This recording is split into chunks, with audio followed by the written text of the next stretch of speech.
All right, with Nicole Sheridan, part of the Careity Foundation.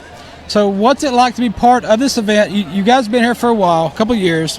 What's it like to be part of this event and be part of the Careity Foundation and what they're about?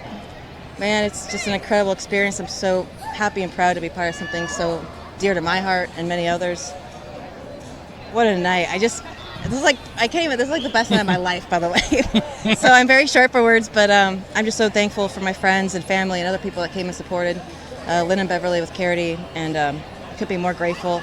And I still can't believe it's my first buckle I ever won.